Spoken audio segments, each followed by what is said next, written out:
सहस्राणि देव सवितर्दुरितानि परासु यद्भद्रं तन्नयासु।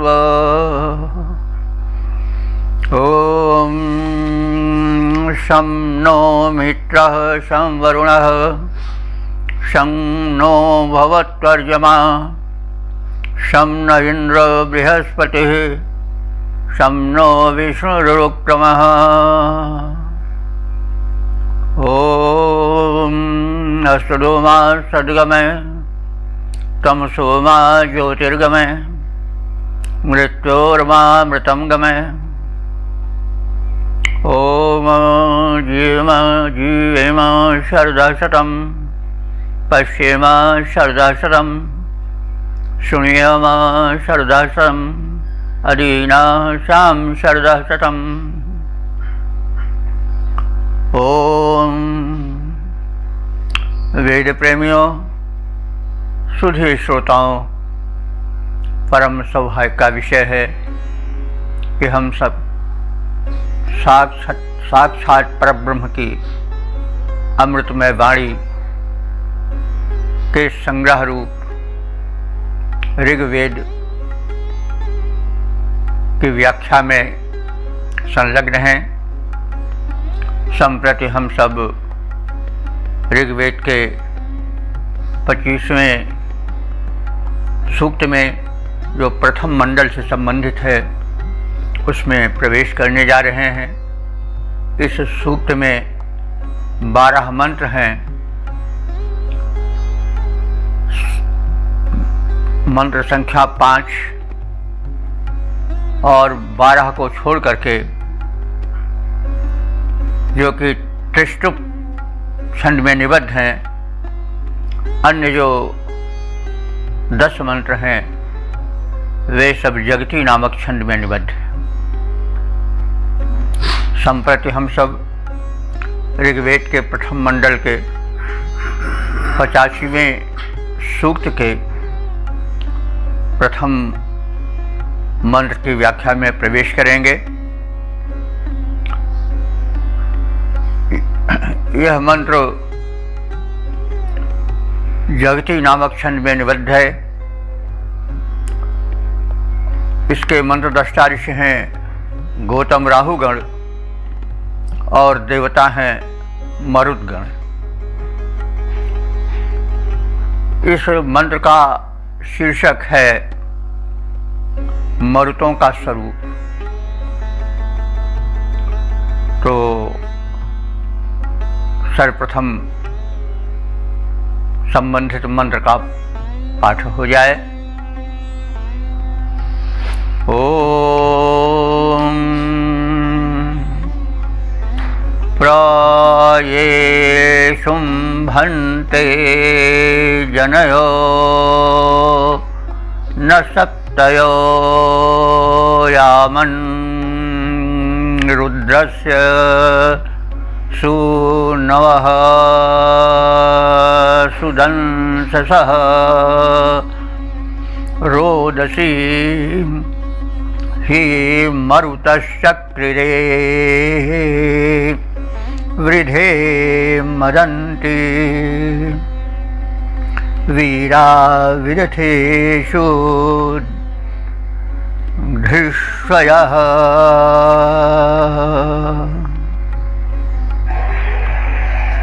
अब शब्दार्थ से परिचित हों, इसके पहले हम मरुद देवता के स्वरूप को जान लें। तपस्वी विचारक ऋषि मुनियों ने जब इस सृष्टि पर गंभीरता से चिंतन करना प्रारंभ किया तो इसमें एक व्यवस्था दिखाई पड़ी और एक व्यापकता दिखाई पड़ी। इस व्यापकता, विशदता और व्यवस्था में उन्होंने विभिन्न शक्तियों के दर्शन किए। उन्हीं शक्तियों में से एक शक्ति है मरुद्गण।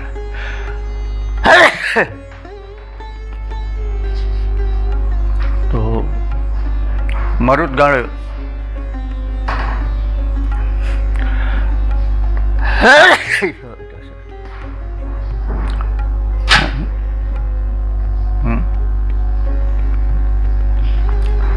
तो मरुद्गण एक प्रचंड देवता है, प्रबल देवता है, क्योंकि सृष्टि में शीतलता भी है, उष्णता भी है, नम्रता भी है, प्रचंडता भी है। तो सृष्टि जो है वह विभिन्नताओं से भरी है और उसी आधार पर मनुष्य जीवन भी विभिन्नताओं से पूर्ण है। तो मरुत में रुत शब्द, रुत माने होता है शब्द करना। तो पवन का वह रूप जो कि शब्द करता है, यानी अंधड़ बन जाता है, अंधड़ या तूफान, ये शब्द करते हैं। और ऋषि मेधा ने इन मरुतों को सृष्टि की एक उथल पुथल मचा देने वाली शक्ति माना है। वो उथल पुथल भी आवश्यक होती है। अगर शीतल मंद सुगंध समीर ही बहती रहे और अंधड़ ना आवे तो तमाम विशेषताओं से सृष्टि शून्य रह जाएगी। आंधी तूफान चलता है तो वह एक उग्र रूप प्रदर्शित करता है और उस परब्रह्म के उच्छ्वास का एक प्रारूप दिखाता है कि वह ब्रह्म जो है वह शीतल भी है, उष्ण भी है, मंद भी है, तीव्र भी है। तो इसके अतिरिक्त अगर हम व्यावहारिक दृष्टिकोण से देखें तो मरुतों का बड़ा महत्व है। जब ये तूफान बनके, चक्रवात बनके चलते हैं और जब पूर्वा के रूप में प्रबल प्रवाह बन करके चलते हैं, जिसको हम मानसून कहते हैं, इन्हीं सब से एक धरती पर जीवन पनपता है। जब अंधड़ चलता है तो क्या होता है कि जो दुर्बल होते हैं, जैसे पुराने पेड़ हैं, वो ढह जाते हैं ताकि उस अंधड़ में लोग अपने घर में रहें और उस पुराने वृक्षों के ढहने से आहत ना हो। दूसरे एक बवंडर उठता है, धूल उठती है, धूल उठ करके आसमान में चली जाती है और प्रायः गर्मी में तूफान ज़्यादा आते हैं तो वह धूल जो जाती है उससे एक व्यवस्था उत्पन्न होती है, वह मेघमालाओं में मिल जाती है और जब मानसूनी पवन आता है, बादल छा जाते हैं तो उन धूल कणों के संयोग से जब संघर्षण होता है तो अर्थिंग होती है, बिजली बनती है और बिजली का नीचे आना होता है। धरती मिलती है ना, तभी तो अर्थिंग होती है विद्युत की। तो वह जो विद्युत चमकती है तो वह एक बादलों को बरसाऊ बना देती है और बादलों का जल पिघल करके नीचे आना शुरू हो जाता है। तो देखिए ये कितनी बड़ी व्यवस्था है उस व्यवस्थापक की कि उसने अंधड़ चलाया तो धूल को ऊपर उठाया तो जा करके वो आकाश में छा गई। उसके बाद वर्षा के दिन आते हैं तो बादलों में वे धूल के कण छाए रहते हैं और फिर जब बादल टकराते हैं तो एक विद्युत बनती है, तो उस विद्युत का पृथ्वी पर आना और उसकी चमक के साथ तमाम उर्वरक तत्वों का धरती पर आना संभव हो पाता है। कितनी अच्छी व्यवस्था है। तो इसकी एक वैज्ञानिक व्याख्या की जा रही है। और मरुतों को ऋग्वेद में पृथ्वी का पुत्र कहा गया, प्रश्न मात्रा, यानी जिनकी माता पृथ्वी हो, और उनको रुद्र का पुत्र भी कहा गया है। रुद्र को आप जानते हैं, एक प्रचंड देवता हैं। रुद्र का अर्थ होता है रोदयति दुष्टानित रुद्रा, जो दुष्टों को रुलाए वह रुद्र है। ऐसा भी है कि मनुष्य जो दुष्कर्म करते हैं उसके कारण अथवा जब स्वाभाविक मृत्यु होती है तो उसमें भी रोदन होता है। जो मृत्यु होती है स्वाभाविक या स्वाभाविक हो तो रोदन होता ही है। तो वह मरुतों की उग्रता के कारण होती है। और देखिए सृष्टि में व्यवस्था होती है, जैसे किसान एक होता है तो किसान खुरपी ऐसे कुदाल ऐसे अस्त्रों को भी रखता है जिससे कि फसल को उपजाऊ बनाया जाता है, धरती को उपजाऊ भुरभुरी मिट्टी की जाती है, उससे वनस्पति वृद्धि की वृद्धि होती है। लेकिन वही किसान हंसिया भी रखता है, हंसिया उन्हीं फसलों को जिसको उपजाता है उसको वो काटता है। यह स्वाभाविक प्रक्रिया है। तो इसलिए वही परमात्मा जब सृष्टि की उत्पत्ति करता है तो उत्पादक ब्रह्मा के रूप में हो जाता है, जब पालन करता है तो ही विष्णु के रूप में हो जाता है, जब संहार करता है वही तो रुद्र के रूप में हो जाता है। जैसे एक किसान जब बोता है तो ब्रह्मा है, जब सींचता है फसलों को खाद डालता है पानी डालता है तो वही विष्णु हो जाता है, और जब काटता है उसको फसल को तो वही रुद्र है। तो ये व्यवस्था है। तो मरुतों को रुद्र का पुत्र इसलिए कहा गया है कि वे उस ब्रह्म के उच्छ्वास के रूप में है जिसकी भी आवश्यकता पड़ती है। और कृष्ण मात्रा पृथ्वी का पुत्र इसलिए कहा गया है, सबके पीछे एक विज्ञान है। विज्ञान इसलिए है कि सोचिए मरुत जो हैं पृथ्वी के पुत्र क्यों कहे गए, क्योंकि जब पृथ्वी तप्त होती है तो जो सामान्य वायुमंडल में पृथ्वी पर वायु छाई रहती है या वायु छाया रहता है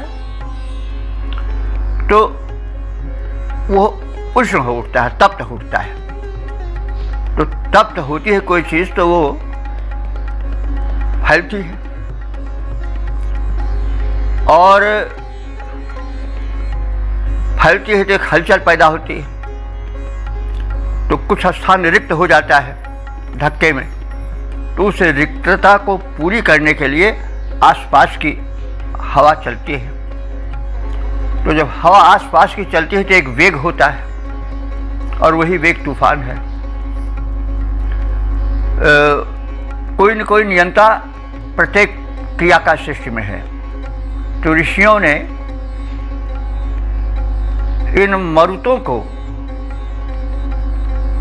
आंधी और तूफान का एक संचालक या नियंता देव माना है। ऊपरी रूप है, एक शक्ति सक्रिय रहती है जो सूक्ष्म होती है। ये सब जो दृश्यमान है उसका ऊपरी रूप है। तो कहने का मतलब ये अंधड़ क्यों उत्पन्न होता है, उसकी क्या आवश्यकता है, इन सब के पीछे एक विज्ञान है। उस विज्ञान को ऋषियों ने अच्छी तरह से पहचाना। धरती का पुत्र इसलिए है कि जब वायुमंडल में हवा तपती है तो तप करके ऊपर उठता है, यह भी है। जब वायुमंडल तप्त हुआ तो जो चीज़ तप्त होती है ऊपर उठती है, गैस ऊपर जाती है, जब तप जाती है गर्म हो जाती है। तो जब वो जगह खाली हो जाती है तो उसको भरने के लिए अगल बगल की हवा दौड़ पड़ती है, और वो जो धक्का है, जो वेग है, जो दौड़ना है, वही तूफान बन जाता है। और तूफान से क्या लाभ है ये भी बताया गया है।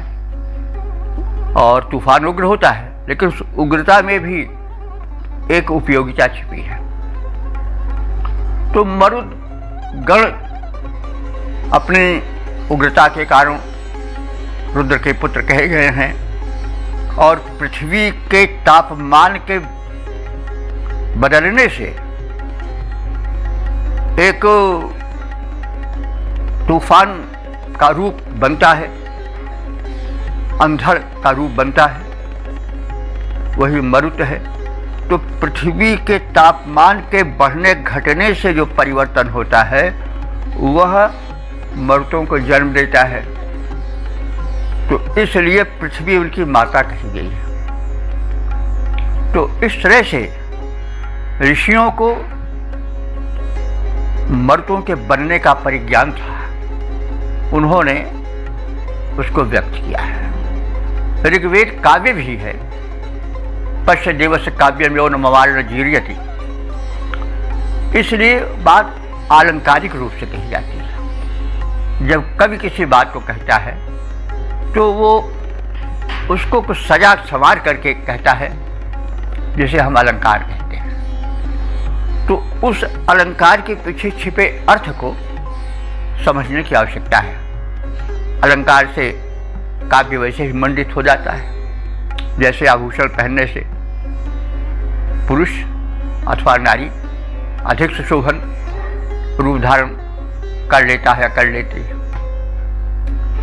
तो इस प्रकार से हम मरुतों के एक सामान्य स्वरूप को समझें और उस प्रबल प्रभंजन, इसलिए मरुत को प्रभंजन भी कहा जाता है। प्रभंजन माने भंजन कर दे, उड़ा दे। तूफान का ऐसा भी वेग होता है जो कि उड़ा देता है, छत तक को उड़ा देता है, वृक्षों को उड़ा देता है, भंजन कर देता है, तोड़ फोड़ देता है। तो वह मरुत है। तो इनकी संख्या जो है 49 बताई गई है। बहो पवन 49। तो इनके गण हैं 7-7 के। गण माने समूह है। तो जो पवन के स्वरूप है वो बहुत हैं, 49 हैं। जैसे शरीर में भी हवा है, बाहर भी हवा है, भीतर भी हवा है, शीतल भी हवा है, उष्ण भी हवा है, तूफान के रूप में भी हवा है और चक्रवात के रूप में भी हवा है। चक्रवात भी मरुत का ही एक रूप है। जो वृष्टि होती है जुलाई, अगस्त, सितंबर आदि में, यह तो मानसूनी पवन मरुत का एक रूप है, मानसून उससे होती है। लेकिन जो ठंडी में वर्षा होती है वो चक्रवाती पवन से होती है, इसीलिए चौवाई कहते हैं। और वो कुछ घुमड़ती हुई चलती है और बादल इधर उधर छिटके रहते हैं आकाश में। तो एक जो है वो गीलापन पानी का अंश रहता ही है, वाष्पीय अंश रहता ही है। इसलिए जो है वह जब चक्रवात बनता है तो पानी खींच करके एक वृक्ष का रूप धारण कर लेता है, उसकी भी आवश्यकता होती है। तो कहने का मतलब ये है कि हम देवता के स्वरूप को समझें और समझ करके तब हम अर्थ में प्रवेश करें। इसलिए थोड़ा यहाँ पर रुक के समझना पड़ता है। तो यूँ ही नहीं कैसे हवा तुम हो, मरुत गड़ाते हो और सबको गिरा देते हो, ढा देते हो, चले जाते हो। अब इतना कह देने से तो काम नहीं बनता है। उसके भीतर उसकी उपयोगिता, उसमें जो एक दैवी शक्ति छिपी हुई है, जो एक व्यवस्था है व्यवस्थापक की, उसको भी जानना आवश्यक है। तो मरुत गण जो है वो इंद्र के प्रधान सैनिक हैं।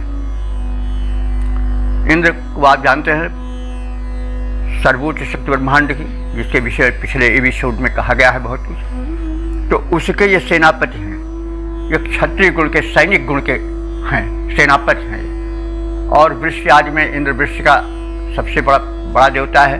तो उसका ये साथ लेते हैं। कभी मानसून बन जाते हैं, कभी चक्रवात बन जाते हैं, कभी प्रभंजन बन जाते हैं, आदि आदि ये सब बातें। तो इस परिवेश में हम अर्थ देखेंगे तो हमको ऋषि मेधा की वैज्ञानिकता और उसके पीछे छिपे संदेश दोनों का लाभ मिलेगा। तो पवन कभी उग्र बनता है, कभी शीतल हो जाता है, कभी घुमड़ के चलता है, कभी वेग से चलता है। तो ऐसे मनुष्य का जीवन भी है और जीवन का वैविध्य देखना चाहिए। विभिन्न परिस्थितियों से होकर के मनुष्य को गुजरना पड़ता है। वो पवन की जिंदगी है, कभी वो तूफान बनता है, कभी शीतल मंद पवन बनता है, कभी चक्रवात बनता है, कभी मानसून बनता है, कभी कुछ 49 रूपों में यह सारी गैसेज आ जाती हैं। तो यह विविधता है। अब हम अर्थ शब्दार्थ में प्रवेश करेंगे। तो ये माने जो से मतलब है कि जो ये मरुदगण हैं वे सुदंससः माने सत्कर्म करने वाले। कैसे? जैसे वृष्टि आदि इन्हीं के संयोग से होती है। अगर ये मरुदगण न हो तो वृष्टि नहीं हो पाएगी। अभी हमने बताया कि मरुदगणों का व्यापक रूप है। तो इसलिए इनको ऋषि ने कहा यह सुदंससः है, यानी ये जो है वो शोभन काम करने वाले, लोकोपकार करने वाले हैं। भले उग्र हैं लेकिन इनकी उग्रता में भी लोकोपकार है और यही संदेश है।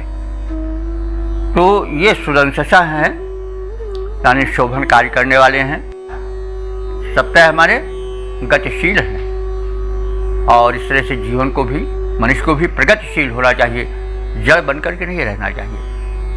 क्योंकि मरुत जो हैं वो सप्ताह हमारे गतिशील हैं। और रुद्र से सुनवा, रुद्र के विषय में कहा गया है कि रोदेत दुष्टानि तो रुद्र, उसके पुत्र हैं तो वो पिता के गुण पुत्र में होते हैं, इसलिए इनमें उग्रता भी है। सून कहते हैं पुत्र को, तो रुद्र से सुनवा, ये रुद्र के पुत्र हैं मरुदगण। और यामन माने ये घर के भीतर ही नहीं बैठे रह जाते, ये यामन माने बाहर भी गमन करते हैं। और जब ये गमन करते हैं तो क्या करते हैं? जनयः न, जनयः माने नारी स्त्री और न माने समान। जैसे हमने कई बार कहा, जब समय आता है कि जब ना जो है संज्ञा के बाद में आता है तो समानार्थी बन जाता है।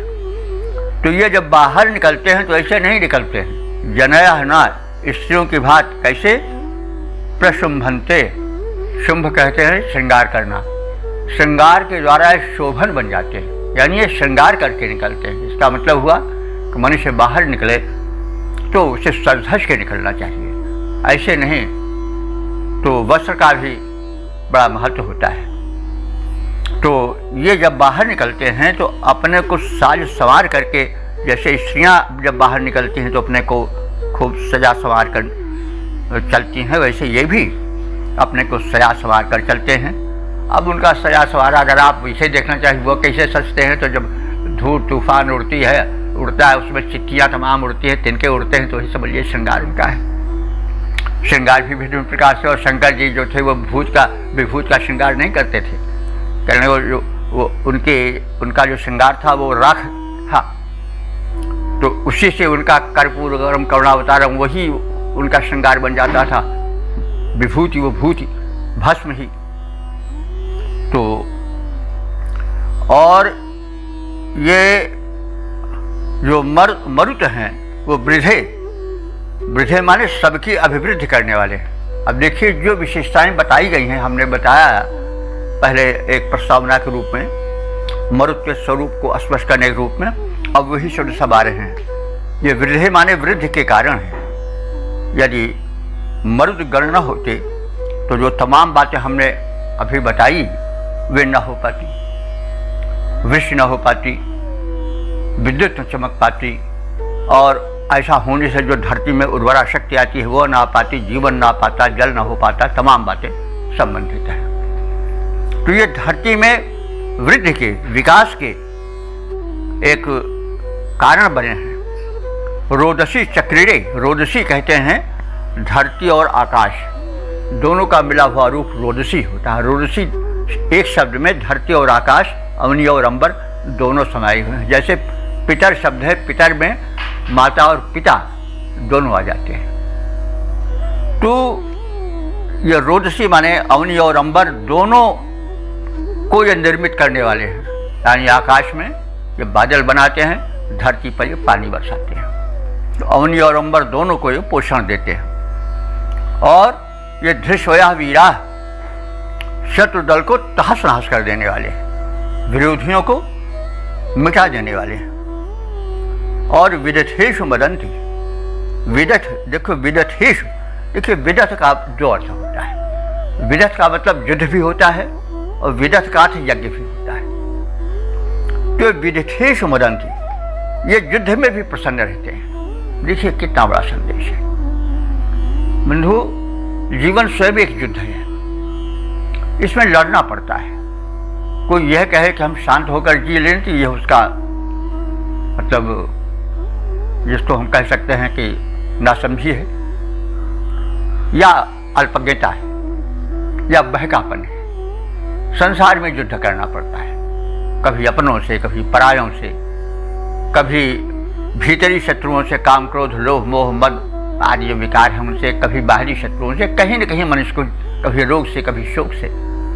लेकिन बात क्या है कि मदन थी माने मस्त रहना।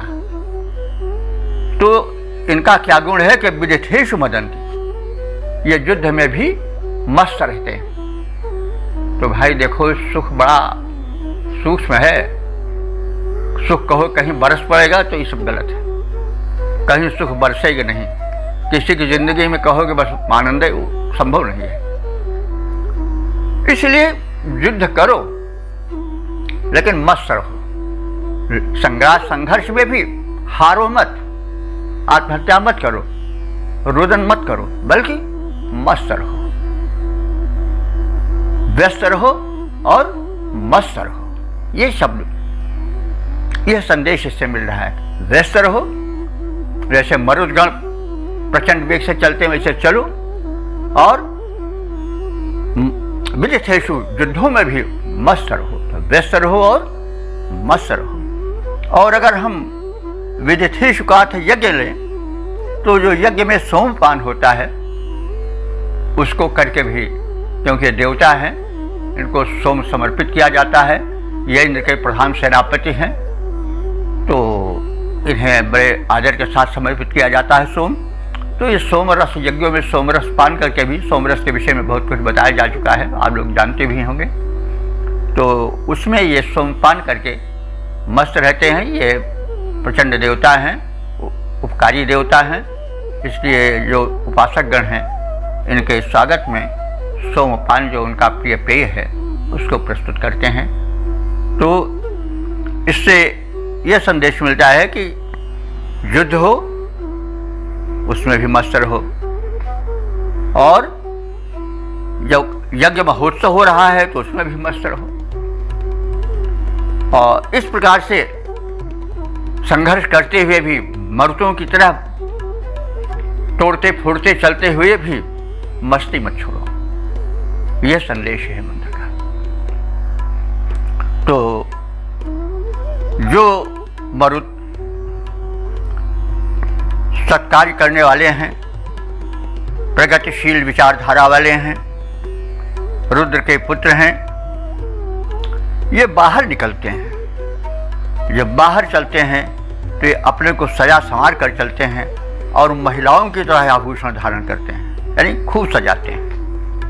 मरुतों ने ही आकाश और पृथ्वी में मेघों को स्थापित किया, अपनी महत्ता जमाई, और ये सबकी अभिवृद्धि करते हैं। ऐसे नहीं कि बस उखाड़ते पुखारते चलते हैं, ये सबकी वृद्धि के वृक्षयात के कारण बनते हैं, इसलिए सबकी अभिवृद्धि भी करते हैं। ये मरुदगण शत्रु दल को तहस नहस करते हुए चलते हैं और ये जीवन युद्ध में मस्त रहते हैं, सदैव तोड़ते फोड़ते चलते हैं, लेकिन अपना आपा नहीं खोते हैं, मस्त रहते हैं और व्यस्त रहते हैं। यही संदेश, मस्त रहो और व्यस्त रहो, व्यस्त रहो और मस्त रहो। तो और महोत्सव में भी प्रिय पेय पान करो। अब वो प्रिय पेय जो आजकल है वो नहीं भाई, पुष्ट हो, वो पेय पान करो, जिससे कि तन मन स्वस्थ रहे, सात्विक रहे। तो अब हम इस मंत्र के पद्य रूपांतरण पर दृष्टि डालें।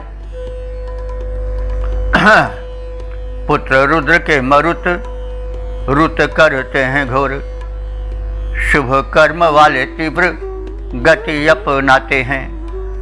महिलाओं के समान श्रृंगार से प्रेम इन्हें, वीर वेश धार पैर बाहर बढ़ाते हैं। धरती गगन को बनाया वीर मरुतों ने, पर उपकारी वृद्धि सबकी मनाते हैं। छिन्न भिन्न कर देते आर्य दल को प्रवीर, युद्ध मध्य हर्ष से प्रमत्त बन जाते हैं। यज्ञ मध्य सोम पी के मत बन जाते हैं। नोट। ओम। वेद प्रेमियों, सुधी श्रोताओं, संप्रति हम सब ऋग्वेद के प्रथम मंडल के 85वें सूक्त के दूसरे मंत्र की व्याख्या में प्रवेश करने जा रहे हैं। यह मंत्र जगती नामक छंद में निबद्ध है। मंत्र दृष्टा ऋषि हैं गौतम राहुगण और देवता हैं मरुदगण, और शीर्षक है मरुतों की महत्ता। अब संबंधित मंत्र का प्रथम पाठ हो जाए। ओम ता उक्षितासो महिमान माशत, दिवे रुद्रासो अधिचक्रिरे सदः। अर्चन्तो अर्कं जनयन्त इंद्रिय मधिश्रियो, दधिरे कृष्णिमातरः। शब्दार्थ से परिचय प्राप्त करें। रुद्रासः बने रुद्र के पुत्र, दिवी माने आकाश में, वे रुद्र के पुत्र हैं और आकाश में इनका मुख्य स्थान है। ये दिवस्थानीय देवता माने जाते हैं। तो सदह अधिचक्रे, और आकाश में इन्होंने अपना अस्थायी निवास बना रखा है। कहा जाता है कि आकाश के जो काफ़ी ऊपरी परत है वहाँ सदैव पवन चलता रहता है, यानी कई मील की रफ्तार में निरंतर पवन प्रवाहित होता रहता है। ऐसा हमने किसी विद्वान से सुना है। तो ये आकाश में अपना अस्थायी रूप से स्थान बनाए रखते हैं, अर्थात वहाँ पर ये तीव्र गति से प्रवाहित होते रहते हैं और वहाँ पर उनका यह प्रवाह विशिष्ट है। अर्कम अर्चन्तः, अर्क कहते हैं जो पूजनीय हो। तो पूजनीय से यहाँ इंद्र के लिए है, क्योंकि ये तो इंद्र के प्रधान सेनापति हैं, तो ये तो सबके ऊपर है ही हैं, लेकिन इनसे जो ऊपर है वो पूजनीय है, वह है इंद्र। तो यहाँ पूजनीय शब्द इंद्र के लिए आया है। अर्कम, उस पूजनीय इंद्र की अर्चन्तः, ये पूजा करते रहते हैं, यानी इंद्र के ये प्रधान सेनापति हैं, इसलिए सदैव उसकी आज्ञा में रहते हैं। और इंद्रियम जनयन्तः, ये अपने इंद्रियों यानी अपने संपूर्ण अंगों की शक्ति को प्रबल करते रहते हैं, तभी तो इनमें बल वेग आ पाता है। पृष्णि मातरा, पृष्णि कहते हैं पृथ्वी को, पृथ्वी इनकी माता है, ये पृथ्वी के पुत्र हैं। पृथ्वी माता क्यों है इसके विषय में हमने भूमिका में स्वरूप बताते समय कर दिया है। पृथ्वी इनकी माता है। और श्रिय अधिदधिरे, ये अपनी शोभा को चारों ओर बिखेरते रहते हैं। और उक्षितासा, और अपनी महिमा से उक्षितासा माने यह बड़प्पन पा सके हैं। ये किसी की कृपा से बड़प्पन नहीं पाए हैं, ये स्वयं इतने बलशाली हैं कि इनका जो बड़प्पन है वह स्व अर्जित है, किसी की कृपा का परिणाम नहीं है। इसीलिए कहा गया है कि ते उक्षितासा, वे जो है वो अभिषिक्त हैं, अपने गुणों से सुशोभित हैं और महिमान आशत बड़प्पन पा सके हैं। महिमानम बड़प्पन को, आशत माने प्राप्त करना, तो बड़प्पन को ये प्राप्त कर सके हैं अपने उच्चता से, अपने उच्च गुणों से। तो शत्रुदल को रुलाने वाले रुद्रपुत्र मरुदगण आकाश के उत्तम स्थानीय देवता हैं। पूजनीय इंद्र की ये पूजा कर महत्ता प्राप्त करते हैं। इन मरुतों ने अपने इंद्रियों में बल को जागृत कर रखा है। ये मातृभूमि के सपूत उसके पुत्र हैं और ये मरुदगण अपनी छवि चारों ओर फैलाते रहते हैं, अपनी महिमा का प्रचार प्रसार करते रहते हैं। ये इंद्र द्वारा प्रतिष्ठित होकर महिमान्वित हो सके हैं। इसका अब हम छंदोबद्ध रूपांतरण देख लें। रुद्रपुत्र मरुत हैं, शत्रु को रुलाने वाले, उत्तम निवास अंतरिक्ष में बनाए हैं। पूज्य इंद्र पूजा से महान बलवान बने, इंद्रियों में सन्निहित शक्ति उमड़ाए हैं। मातृभूमि के सपूत मरुत प्रभुत वीर, देवों मध्य दिव्य निज छवि छिटकाए हैं। होके सुप्रतिष्ठित स्वपद में प्रवीर, ये महिमा महान ये जहान बीच पाए हैं। होके सुप्रतिष्ठित स्वपद पर ये प्रवीर, महिमा महान ये जहान बीच पाए हैं। रुद्रपुत्र मरुत हैं, शत्रु को रुलाने वाले, उत्तम निवास अंतरिक्ष में बनाए हैं। ओम ओम। वेद प्रेमियों, सुधीर श्रोताओं, संप्रति हम सब ऋग्वेद के प्रथम मंडल के 85वें सूक्त के तीसरे मंत्र की व्याख्या में प्रवेश करने जा रहे हैं। यह मंत्र जगती नामक छंद में निबद्ध है। मंत्र दृष्टा ऋषि हैं गौतम, राहुगण देवता हैं मरुदगण। शीर्षक है गजमान प्रभंजन रूप मरुत। अब संबंधित मंत्र का सर्वप्रथम पाठ हो जाए।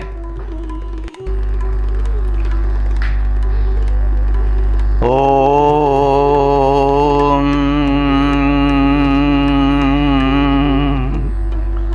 गो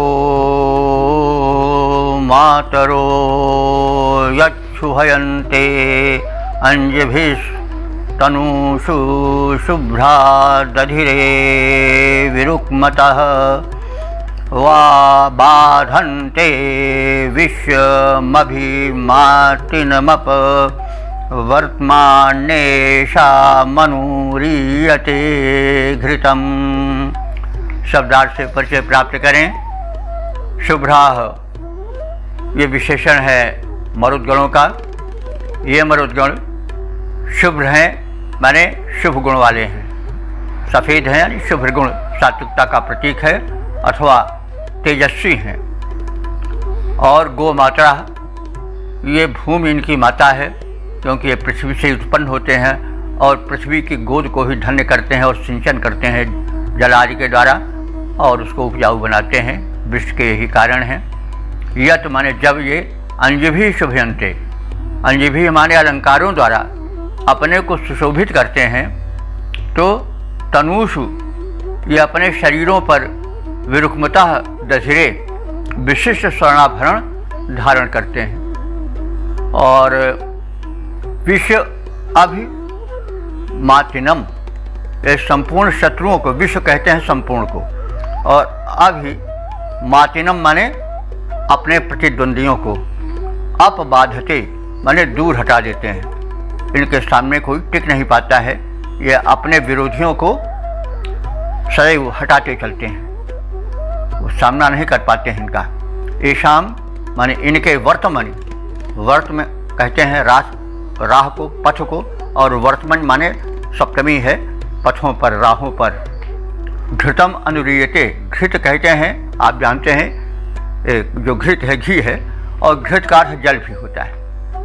तो इनकी राह पुष्ट बनती चलती है और ये पौष्टिक जल वृक्ष का बरसाते हैं। वृक्ष का जल बड़ा पौष्टिक होता है, क्योंकि आकाश के जितने मिनरल्स होते हैं सब वृक्ष जल में घुल करके आते हैं।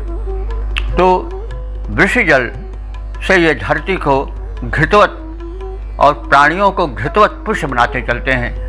यह घृत के समान जो है वो बलिष्ठ जल प्रदान करते हैं और स्वयं बलिष्ठ बने रहते हैं। तो इस प्रकार से ये मरुद्गण तेजस्वी हैं, तेज संपन्न हैं, भूमि को माता मानने वाले हैं। ये अलंकारों से सुशोभित होते रहते हैं, अपने शरीरों पर विशिष्ट स्वर्णाभरण धारण करते हैं, संपूर्ण शत्रुओं को अपने पथ से उखाड़ फेंकने वाले हैं। चाहे पर्वत हो चाहे पहाड़ हो, ये सब कुछ चीरते फाड़ते हुए चले जाते हैं। ये अपने मार्गों पर घृत की पौष्टिकता जल के रूप में बिखेरते चलते हैं। अब इसका हम छंदोबद्ध रूप देख लें। मरुत हैं तेजवान वीर बलवान बड़े, गतिमान होते मान पृथ्वी को माता है। गतिमान होते मान पृथ्वी को माता है। वीर वेशोचित भूषणों से हैं सजाते दे हैं। अंग अंग भाव वीरता का छल खाता है। उसको उखाड़ ये समूल फेंकते प्रवीर, जो कि अवरोध बन आगे पड़ जाता है। और मानो घृत पोषण का पाते जाते पग पग, वर्धमान बल बात यही बतलाता है। इनका ही बल वेग जल बरसाता है। इनका ही बल वेग जल बन जाता है। ओम। वेद प्रेमियों, सुधी श्रोताओं, संप्रति हम सब ऋग्वेद के प्रथम मंडल के 25वें सूक्त के चौथे मंत्र की व्याख्या में प्रवेश करने जा रहे हैं। यह मंत्र जो है वो जगती नामक छंद में निबद्ध है। मंत्र दृष्टा ऋषि हैं गौतम राहुगण और देवता हैं मरुद्गण। शीर्षक है मरुतों का पराक्रम। अब संबंधित मंत्र का प्रथम पाठ हो जाए। ओम वीये भ्राजन्ते सुमखासरिष्टिभिः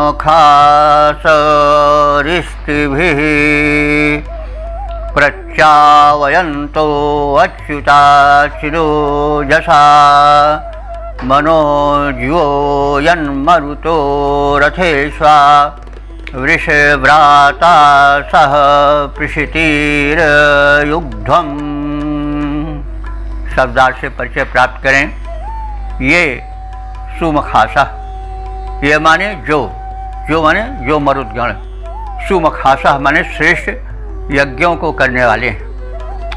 अब जैसे पहले निवेदन किया जा चुका है कि यज्ञ जितने शुभ कर्म हैं वे सब यज्ञ हैं। यज्ञ वैशेष समम कर्म, यजुर्वेद का कथन है। तो ये जो मरुद्गण हैं वो श्रेष्ठ यज्ञ करते हैं, यानी जो मानसून बन करके, जो प्रबल अंधर बन करके और जो भिन्न भिन्न रूपों में इनका रूप है, उनके द्वारा यह लोकहित करते हैं, इसलिए वो लोकहित यज्ञ ही है। तो इसलिए ये जो श्रेष्ठ मरुद्गण हैं वो उत्तम यज्ञ करते हैं और सृष्टि को आगे लोकोपकार में उपयोगी बनाते हैं। ऋषभि माने शस्त्रों के साथ। इन मरुतों के पास शस्त्र है, क्योंकि ये सेनापति है इंद्र के, और सेनापति के पास शस्त्र न रहे तो फिर कोई मतलब भी नहीं है उसका। तो यह शस्त्रधारी हैं। ऋषभि शस्त्रों द्वारा सुसज्जित हैं। और विभ्राजन्ते, ये अपने अस्त्र धारण करके बहुत सुशोभित होते हैं। मरुतः, हे मरुतो, यत, जब तुम मनोवेग से चलते हो और जब वृष व्रातासा, व्रात कहते हैं समूह को। वृष माने व्यापक, सशक्त अथवा वर्षणशील दोनों होता है। वृष माने सशक्त भी होता है, और वृष माने जो वृष्टि करे, वर्षणशील हो, वो भी वृष है। तो और व्रात कहते हैं समूह को। व्रातासा, व्रात का बहुवचन है प्रथमा। तुम जो हो वृष व्रातासा माने सशक्त संघबद्ध रूप में रहने वाले हो। और जब तुम रथेषु, अपने रथों पर चलते हो, तो तुम्हारे रथ कैसे लोग किस रूप में देखते हैं? पृषति माने चित्तीदार, चित्तीदार कौन? आयुग्धम, यह हिरण्यो, आयुग्धम माने हिरणी की तरह, पृषति आयुग्धम,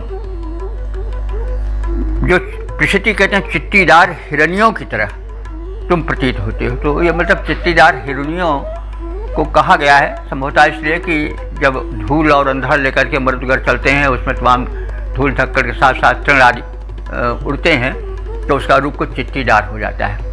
और इनका रथ हिरण माना जाता है, ये हिरणों के रथ पर चलते हैं। तो अब हिरण तो कोई बड़ा ताकतवर जानवर नहीं होता, लेकिन गतिशील तो होता ही है।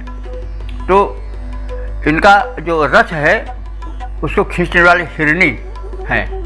जैसे इंद्र के रथ को घोड़े खींचते हैं, वैसे इनके रथ को हिरनियाँ खींचती हैं। और कैसी हिरनियाँ? जो चित्तेदार होती हैं, सफ़ेद सफ़ेद दाग जिनमें होता है वो चित्तीदार।